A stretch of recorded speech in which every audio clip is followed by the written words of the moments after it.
Apa guna kata-kata? Pada yang terhormat Majelis Hakim Perkara nomor 797/Pitb/2022 PN Jaksel Pengadilan Negeri Jakarta Selatan.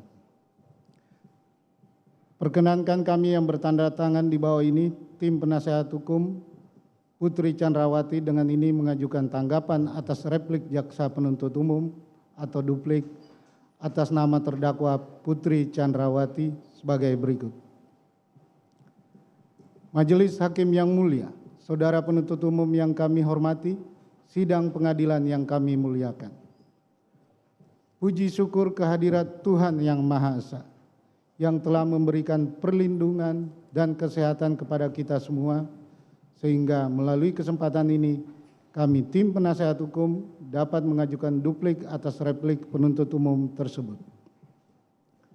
Sebelum kami menyampaikan duplik atas replik penuntut umum, terlebih dahulu kami ingin menyampaikan terima kasih kepada Majelis Hakim yang mulia yang telah memberikan kesempatan yang sama bagi tim penasehat hukum untuk mengajukan duplik ini.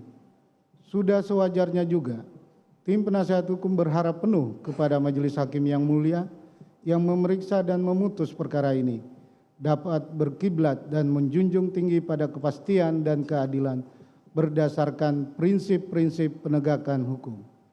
Tidak terjebak pada asumsi, klaim kosong tanpa bukti, manipulasi fakta dan peristiwa ataupun bentuk-bentuk tindakan lain yang mencederai proses peradilan yang fair.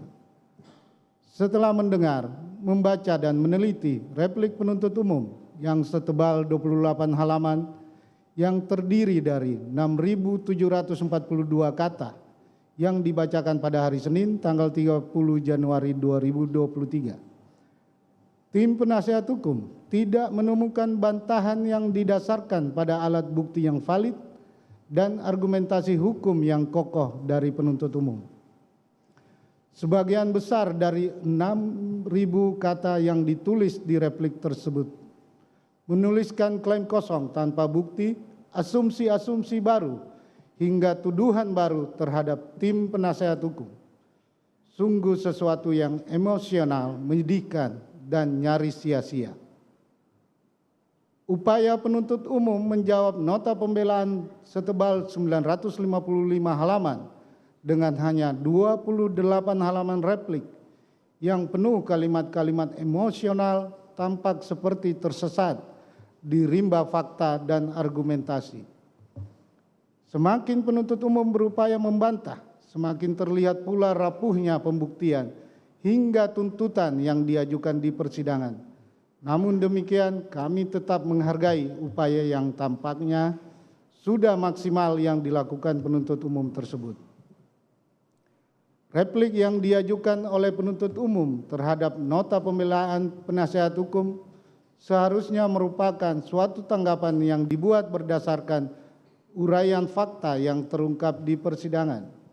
Namun pada kenyataannya, replik tersebut justru penuh dengan kata-kata klise dan serangan terhadap profesi advokat.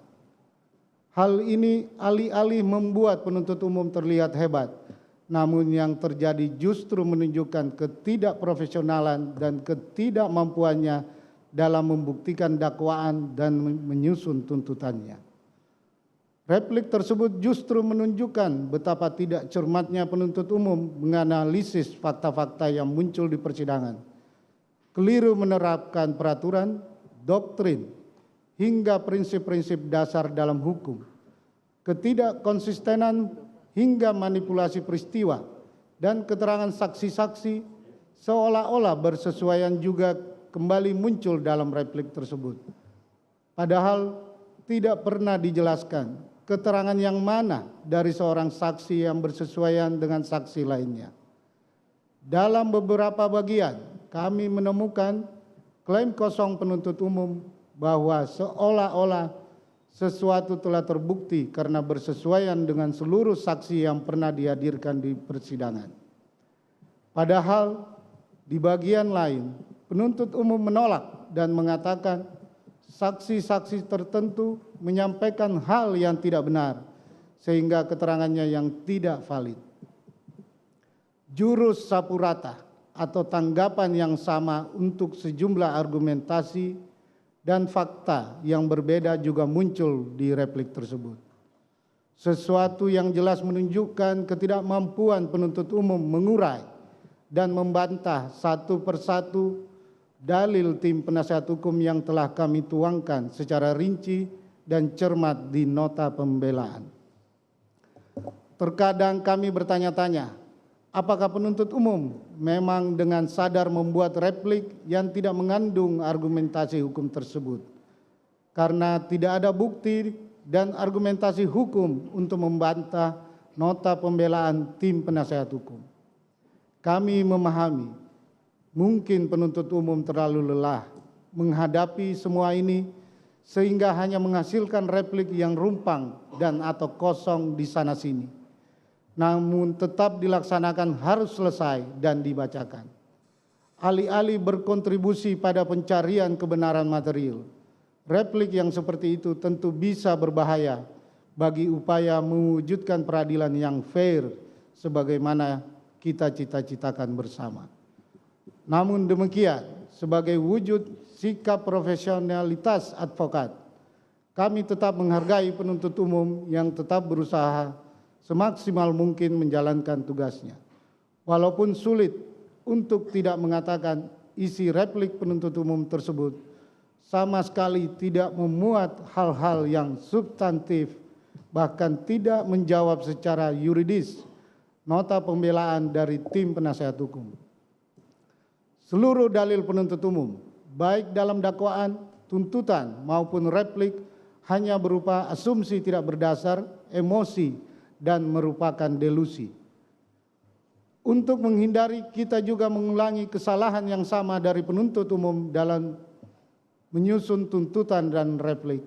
Dalam duplik ini, kami akan memberikan jawaban berdasarkan fakta-fakta di persidangan, peraturan perundang-undangan, doktrin, jurisprudensi, dan argumentasi hukum yang dapat dipertanggungjawabkan secara profesional.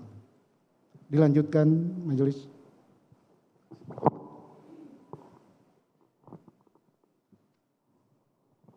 Majelis Hakim yang mulia, penuntut umum yang kami hormati, kami akan sampaikan pada bagian ini pokok-pokok tanggapan terhadap replik penuntut umum. Pada bagian awal replik, penuntut umum menulis pertanyaan, siapa di sini yang sebenarnya berasumsi dengan menggunakan alat bukti yang tidak tervalidasi dan tidak tercukupi.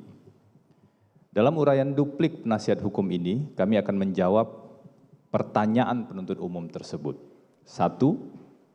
Kami menemukan setidaknya terdapat 11 asumsi yang digunakan oleh penuntut umum dalam membangun tuntutan hingga replik, di antaranya sebagai berikut. A. Asumsi penuntut umum yang menyatakan bahwa kekerasan seksual tidak terjadi pada terdakwa, meskipun fakta di persidangan mengungkapkan terdakwa benar-benar mengalami kekerasan seksual dan hal tersebut didukung dengan 4 jenis alat bukti yang terungkap di muka persidangan dan bersesuaian satu dengan lainnya. B. Asumsi penuntut umum yang hanya didasarkan pada penggalan satu keterangan saksi Richard Eliezer Pudihang Lumiu yang berdiri sendiri dan tidak bersesuaian dengan alat bukti sah lainnya. C.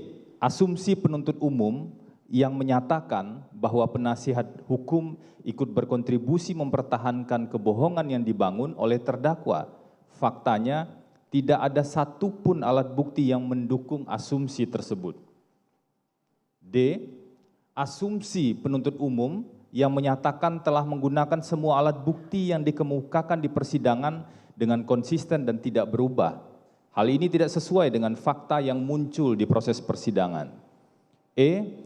Asumsi penuntut umum yang menyatakan keterangan saksi Riki Rizal Wibowo dan saksi Kuat Ma'ruf tidak dapat diakui kebenarannya karena mengandung ketidakjujuran. Faktanya, Tidak ada satupun alat bukti yang mendukung asumsi tersebut.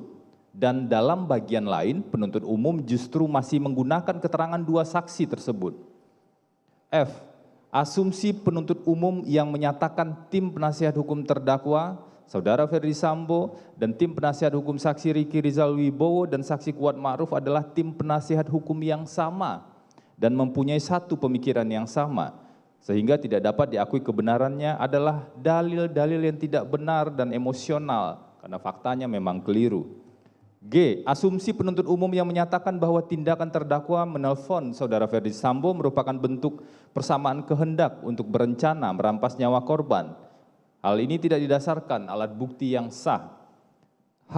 Asumsi penuntut umum yang menyatakan bahwa pakaian yang dikenakan oleh terdakwa saat meninggalkan kediaman Duren 3 merupakan pakaian yang tidak pantas dan merupakan bagian dari skenario adalah dalil yang tidak berdasar, berlandaskan pada pola pikir seksis, diskriminatif, dan cenderung mendiskreditkan perempuan.